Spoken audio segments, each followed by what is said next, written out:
आज हम अध्ययन करेंगे अमेरिका स्वतंत्रता संग्राम का इंग्लैंड पर क्या प्रभाव पड़ा या अमेरिका के स्वतंत्रता संग्राम के क्या परिणाम निकले और उसका प्रभाव इंग्लैंड पर किस प्रकार परिलक्षित हुआ।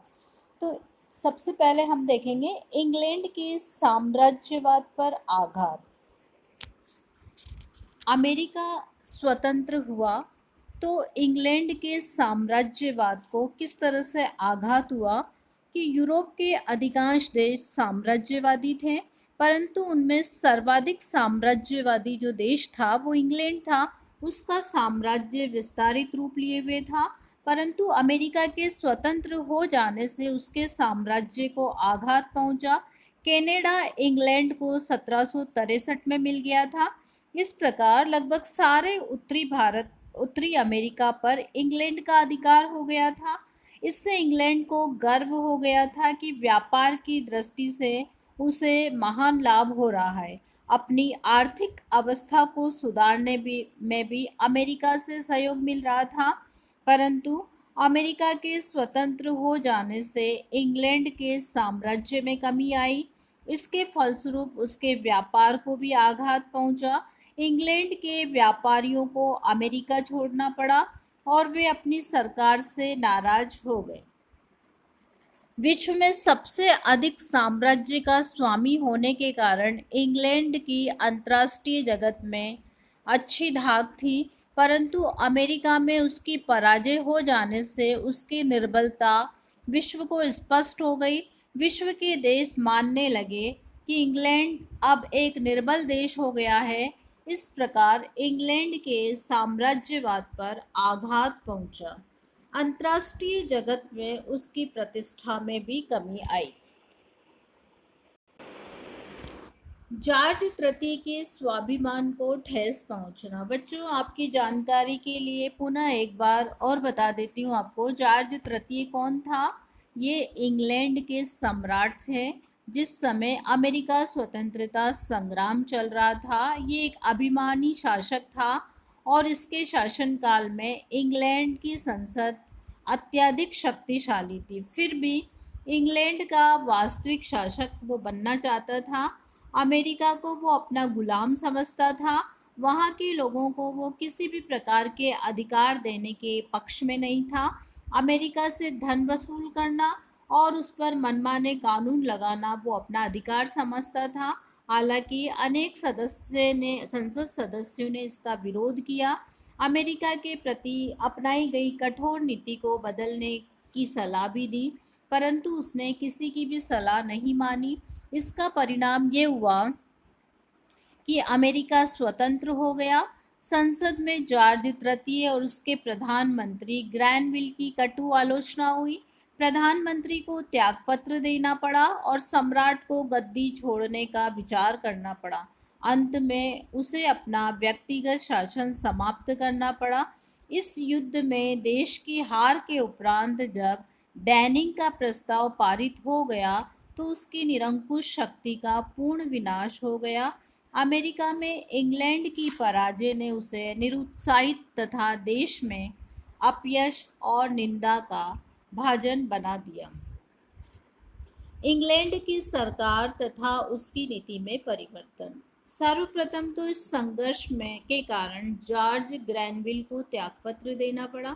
इसके उपरांत टाउनशेंड भी अमेरिका के प्रति अपनाई गई नीति से बहुत अधिक बदनाम हो चुका था। बच्चों, हमने टाउनशेंड प्रोग्राम इससे पूर्व पढ़ा अमेरिका स्वतंत्रता संग्राम के कारणों में।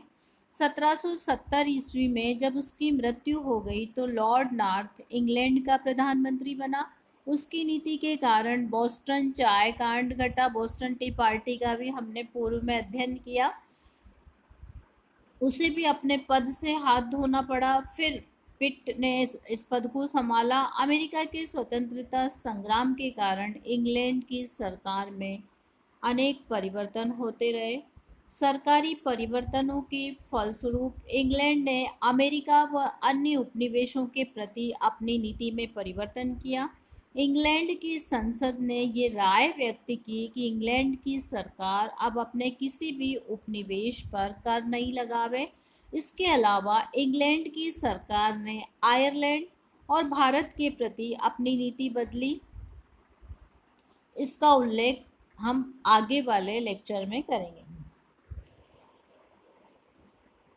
इंग्लैंड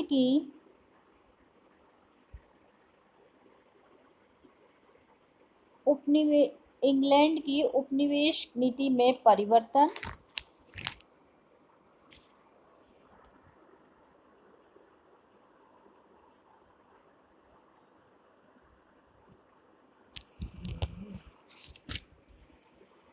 इंग्लैंड की विदेश नीति में परिवर्तन। अमेरिका की स्वतंत्रता से पूर्व इंग्लैंड की जो उपनिवेशों के प्रति नीति थी वो कठोर और शोषण से परिपूर्ण थी।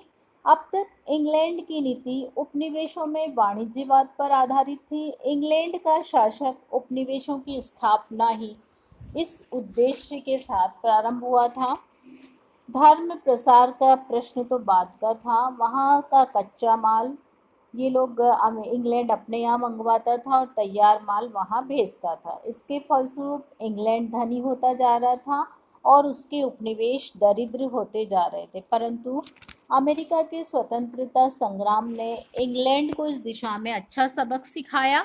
उसे वाणिज्यवाद की नीति छोड़नी पड़ी और नवीन नीति अपनानी पड़ी। इंग्लैंड की सरकार ने वाणिज्यवाद त्याग कर वहाँ प्रशासनिक सुधार किए। इस नवीन नीति अधिक उदार तथा उपनिवेशवासियों के लिए हितकर थी। इंग्लैंड की आर्थिक अवस्था का दयनीय होना। सप्तवर्षीय युद्ध में हमने देखा इंग्लैंड की आर्थिक स्थिति अत्यधिक नाजुक हो चुकी थी और इस अवस्था को सुधारने के लिए ही उसने अमेरिका पर अनेक प्रकार के आर्थिक प्रतिबंध थोपने का प्रयास किया था। करों को पूरी तरह से वसूल करने का प्रयास किया था और इसी का परिणाम था अमेरिका स्वतंत्रता संग्राम। अमेरिका से युद्ध करने में उसे पैसा और खर्च करना पड़ा। इंग्लैंड की आर्थिक अवस्था और बिगड़ती गई जिसे सुधारना कठिन था। अमेरिका अब इंग्लैंड का बाजार भी नहीं रहा। इस प्रकार व्यापार को भी धक्का लगा और आर्थिक अवस्था भी उसकी चरमरा गई। इंग्लैंड का अन्य उपनिवेशों के प्रति सतर्क होना। इंग्लैंड के अधिकार से जब अमेरिका निकल गया तो भारत और ऑस्ट्रेलिया के प्रति वो सतर्क हो गया। अपना प्रभुत्व बनाए रखने के लिए उसने वहाँ प्रशासनिक सुधार किए, उदार नीति का अनुसरण किया। भारत के लिए तो 1784 ईस्वी में पिट अधिनियम पारित किया गया। उसमें प्रमुख जल डमरुओं पर अधिकार कर लिया। इसके अलावा मलाया ऑस्ट्रेलिया पर उसका प्रभुत्व सुदृढ़ हो गया। कनाडा वो ऑस्ट्रेलिया के प्रति उदारता की नीति अपनाकर उसने उसे अपने साम्राज्य का अंग बनाए रखा। आयरलैंड के प्रति इंग्लैंड का उदार होना। इस स्वतंत्रता संग्राम से आयरलैंड के प्रति इंग्लैंड की नीति में क्या परिवर्तन आया कि स्वतंत्रता संग्राम से पूर्व तो आयरलैंड के प्रति जो उसकी नीति थी वो उदार नहीं थी। आयरलैंड वासियों को न तो राजनीतिक स्वतंत्रता थी न आर्थिक। आयरलैंड में होम रूल आंदोलन चल रहा था। आयरलैंड वासियों ने ये समय उचित समझा क्योंकि इंग्लैंड इस समय अमेरिका से युद्ध में उलझा हुआ था। अमेरिका के स्वतंत्र होते ही इंग्लैंड ने आयरलैंड की ओर ध्यान दिया। उसकी मांगों पर इंग्लैंड ने सहानुभूतिपूर्वक विचार किया और 1780 ईस्वी में वहाँ के वाणिज्य कानून को समाप्त कर दिया और 1782 ईस्वी में पॉइंट अधिनियम समाप्त कर दिया गया। इन दोनों के समाप्त होने से आयरलैंड वालों को आर्थिक क्षेत्र में स्वतंत्रता मिली।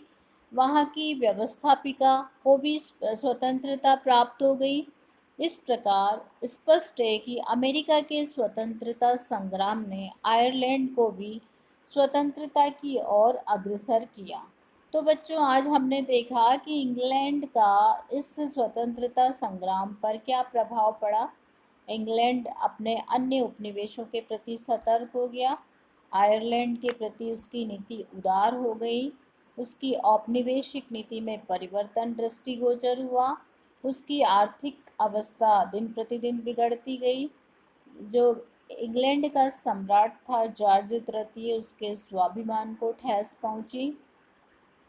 इंग्लैंड की सरकार की नीति में परिवर्तन हुआ। इंग्लैंड के साम्राज्यवाद पर आघात हुआ।